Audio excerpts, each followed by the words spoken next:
My name is Cristina Stepanov. I'm the Director of Engineering at Pensions, and with me today is Toby. Hi, everybody. Toby Sinats, Assistant Director, work with Cristina. So we have a very similar story to share with you today. So thank you, Tobias and Sarvan, for setting the stage for us. This is really cool.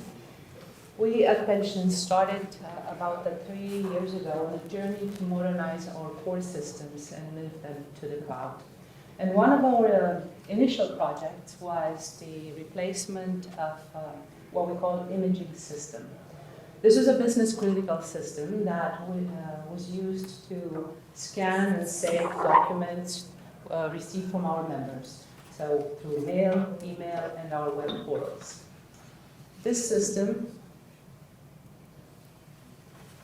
old system was in place for about 15 years at Pensions. And when it was first introduced, Pensions had about 15 million documents in paper forms.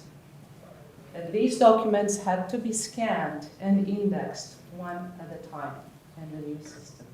So surely enough, tremendous effort, but we managed to. Each document was scanned one page at a time. So each page became an image. There was no separator between the documents. And we captured only limited metadata. So we captured the member identifier. So we would always know who the documents belonged to. And then we built a very thin application layer on top of this system to help our users to search and retrieve and view documents in a much easier. So it worked like a library, like a microfiche, kind of. They would really like the thumbnail, so they kind of learned to identify how form looked like by the thumbnail, yeah? And then click and then go one page at a time to see the document. It was much better than paper, but imagine working on a business event such as retirement. We have lots of documents for our members, so they had to piece together one page at a time to rebuild the document, to reconstruct a document, and then to build one document at a time to build a timeline for retirement. And it was quite challenging. And when these documents were scanned, pages sometimes made it out of order in the system. So it made it even more challenging. They had to make sure that they look at every single document for the member to build a timeline. And this is why we decided to replace the system. So we sat down with our users and asked them, how would they like to use a new system?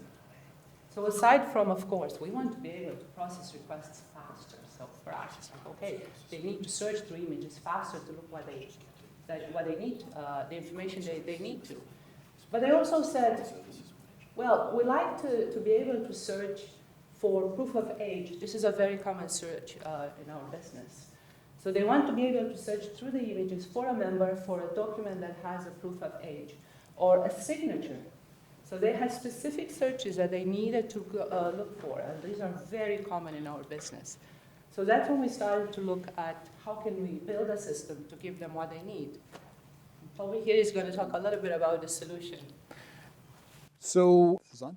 Yeah. So our primary constraint as we move forward is the capability to actually do these searches and this limited interface. So we managed to, as we onboarded our developers, we leveraged our existing strengths in the front-end development, and then the secret sauce came with the back-end development, and where we were able to load this information into the cloud, particularly into blob storage in Azure, and then we put a layer on top of that, and that's what we're talking about today with Azure's Cognitive Service, and in particular the form recognizer. So one of the constraints that we have with LLMs is that it's trained on a user set of data that's associated with common language. We're not processing language, we're processing forms. As Cristina mentioned, we have about 15 million. 50 million. We have 50 million documents now in the system, which is a large scale. And so that form recognizer is trained on billions of documents. And so also during the long history of Pensions, the types of documents have evolved, right? And so there could be the same document with a similar title and then the title of the document may change. So we actually needed a semantic layer that understood the differences between the version over the 25-year history. And so that's kind of our foundational technology stack for this system.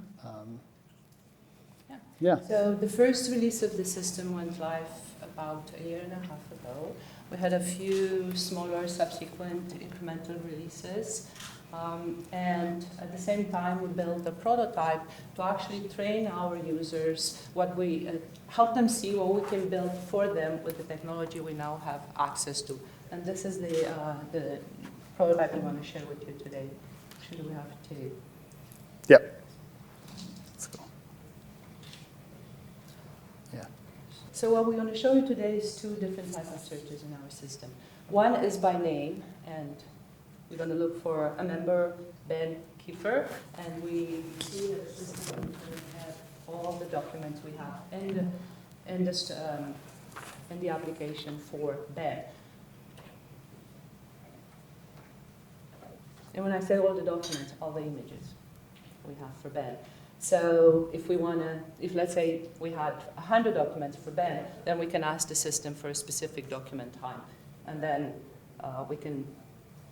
the search will highlight the criteria we looked for.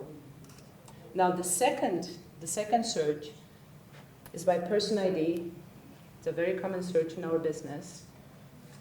And the system is going to return a list of documents we have in our database and automatically build the timeline, identify the document type, and build the timeline from the images we have in the system. The users can further search by additional criteria. Now that they have that timeline, they're able to interrogate it and find the information that they're looking for inside it. And you can imagine that to do this previously took hours of basically paging through these scans to try and reconstruct this and organize this, and they're now able to do in real time. They can look for that proof of signature, proof of age. And technically what's happening here is that as these searches are being returned, it's a JSON payload with key value kind of pairs that are coming back and mapping into the form so that they're seeing in real time the field that's been identified and then the contents that have been matched through the search. So they're seeing the signature that's associated with the field called signature, and that's coming back. Yeah? Is that timeline calculated every time from scratch, or is it stored after it's done the first time? It's pre-computed and then updated periodically. So that is one of the constraints. This is not, we haven't evaluated, like fully modeled this cost. This is a POC, but yeah, the more invocations, the higher the cost. So, and these are static documents, right? What changes over time is that we accumulate more documents per member, right, as they go through their life cycle in the system as part of public service. Yes? Do you have the ability to correct, if it's indexed, those documents with typos or incorrectly? Like, it's auto-interpreting the handwritten text Yes. on the forms and putting it into Yes. machine-readable. So if it does that incorrectly, do you have the ability to correct? Yes. Yes. We can re-index it and we can adjust it. And you'll actually see something like that in the next demo. Amazing, very cool. Thank you for sharing. The piece that my mind goes to is that data prep, like forms, titles change. Yes. In a long history. So maybe I was wondering if you could share for that initial data readiness steps, some of your biggest learnings or things if you were starting again, if one of us was starting something like that, you'd be like, oh, you should, this is what we want. Definitely keep all the documents, all the pages of the documents together. Don't just number them sequentially. But have a separator between documents. We literally, like millions of documents, imagine it starts at 1 and goes to 50 million, right? And yours might be 2,997,000 and then there's 20 pages or something. But seriously, one of the advantages that we use this pre-trained model, as part of cognitive services, the form recognizer, it's trained, as I mentioned earlier, on billions of documents. There is a capability which we didn't explore to further tune that. We found it actually to be sufficient for our POC. For a POC, yeah. Yeah. Going forward, I would expect that there might be some fine tuning required, and that is a capability of that feature, right? But it's trained on so many different forms. It's actually trained on receipts and all sorts of documents. I think for us over the years, form titles have changed, the forms have changed, and having a good understanding of what we're looking for was really helpful for us. So do you have a topology of that form change? Did you We- bring that in? We built, You had to build a topology. we drafted something like this for the POC, so to give us an understanding what we need to do to operationalize this. Yeah. Yeah. So that's a key piece, I Yes. guess, is the topology on that. Yes? I have two questions. One is not a tech question. I'm actually just wondering how long the manual digitization actually took to give you the online data to be able to do this.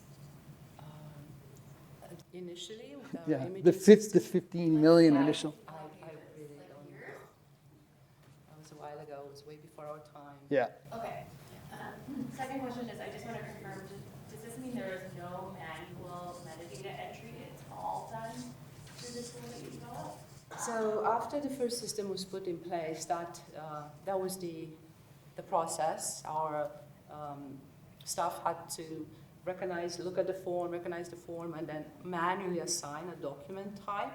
Over the years, it turned out that it was really error prone, and then, like Toby said, the codes have changed, and 2 years later, they decided that's really not very helpful. The data was not what they were, the quality of the data was not what was expected from.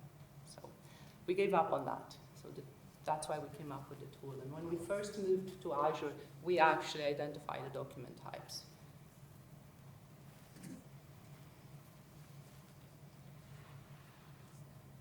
Any other questions? Yes, please. Ballpark figure for what it actually costs to index the 50 million? So we were talking about this before. This is still a POC. We do, but we don't have those numbers with us. We do know how much it costs. As part of our stepping into Azure, we're developing this is way into the weeds, but a tagging strategy to understand projects and resource usage. And so we will know that, and we can extrapolate because it's relatively linear. The consumption of the service, basically additional documents are going to consume X. As I mentioned previously, it is a static index, albeit if we discover some issues, we can re-index. Yeah. And to add to that, the move from the old imaging system to Azure was a humongous cost saving for us, licensing and operations. Yes. So there's another piece of that. That Quarter of what we used to pay for the old system. yeah. Can we say we used to? Yeah. We were using a product from Oracle previously to. Is it fair to guess that the current day system is different from this? Is there an integration to it? Like I assume that you're still not coding pictures. So how does the current world mesh with the queries of the old world? The old system was decommissioned already. So as I said, the first release went live about 1.5 years, and that's how long it took us to rewrite all the interfaces with our other pension systems. I'm sorry, I mean, today, like you have a new form today, you're probably not standing up in the same way. Maybe it's 100% data digital. Yes, it is 100%. Yes, yeah, I got it. For new forms, however, as you'll see, it's a good question because the second demo is going to touch on. We still have a lot of paper forms out there. They may begin their life as a PDF, but there's sometimes legal requirements for signatures, particularly handing off to third parties, banks and stuff. So while we do generate them digitally, we do have requirements to process them as images, essentially scan them, some of them, but wherever possible, we are moving digitally first, and so we push our members to use the portal. There is a challenge With the demographic, right, there's an inclination sometimes for some of our members to be more orientated towards downloading a form and filling it out and sending it to us. We do try and move them towards our web apps wherever possible. But the forms today, as they come through the new digital system, we do manage to assign them the right code, the right, through the process.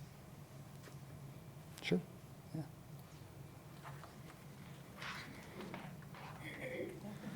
Okay. So this is an example of taking a document. In fact, it's called a termination selection statement. It's probably one of our most complicated documents.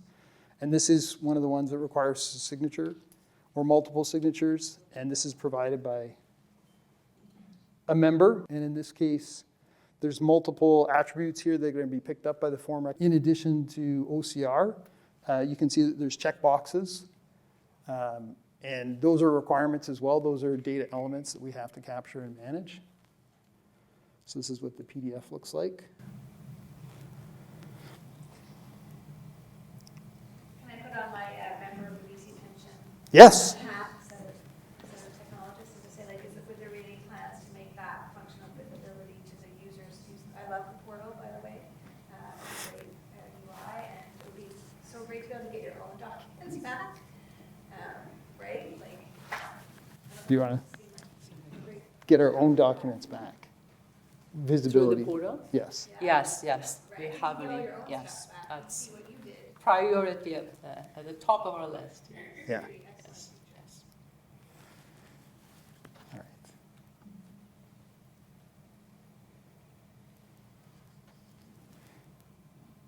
So the first thing, I'll keep going through here, but the first thing to notice is, so what's happening here is that the form recognizer, the attribute that it's trying to identify in here, it's got a low confidence. It's 50% or below. So it's flagged for the user.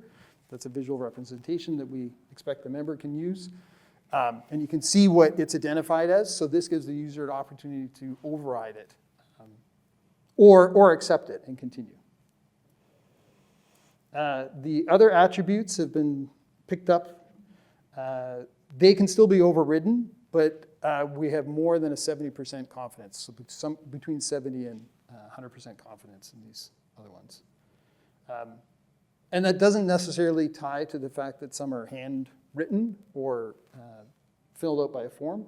We found the form recognizer quite capable with managing signatures and handwriting as well.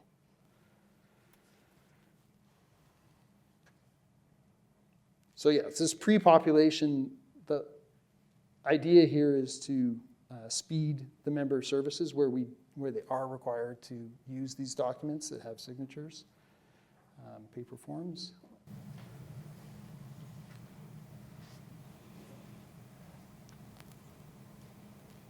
If I could skip ahead, I would. Let me see if I can just jump.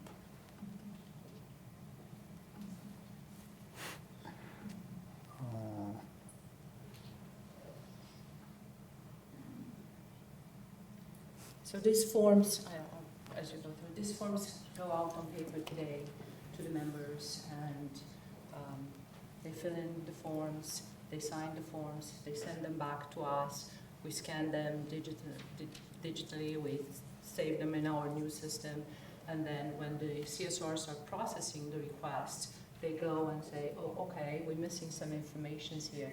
So we send the forms back to the members, they add a little bit more information, we get them back, we look at them, there is a little bit more missing, or not the right type of information, we send them back. So this is a very time-consuming process.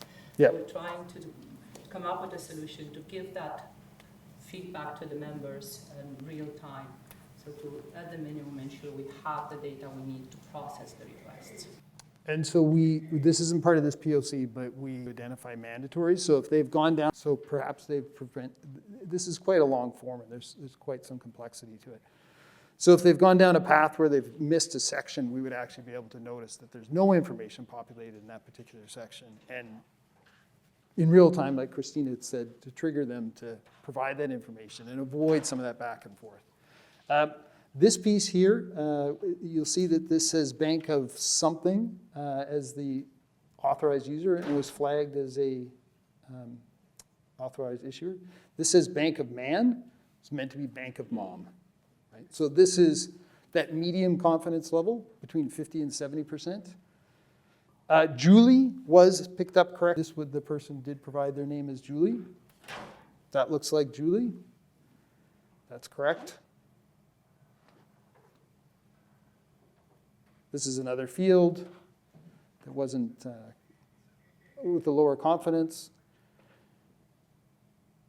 This is obviously the email. The piece here is that you can notice that this is where I referenced earlier, the checkboxes. So you can see that the form recognizer is picked up from the form these checkboxes, right? And it wouldn't matter if you filled it in as a square or you put a little X through it or whatever. The form recognizer has seen billions of samples of filled out checkboxes. So it's going to pick up any of those, and it successfully does. Locked in for income life, right? Two quite different ones, a checkbox, one's a big scrawled X. Form recognizer has no problem dealing with that. You can see that's the second checkbox there.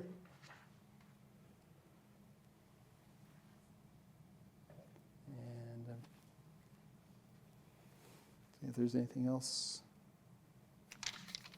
And at any time, the user can manually override all of this, right? This is a convenience. So this is correct. They're going to confirm it, submit it, and then this kind of closes the loop back where we started. This would then flow back into our document management system, and this would become the 50 millionth and first document in the system.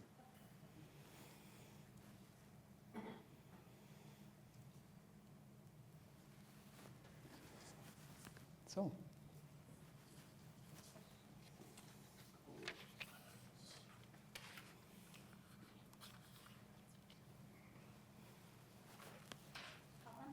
Thank you. Yeah. Yeah. Thank you guys so much. Thank you.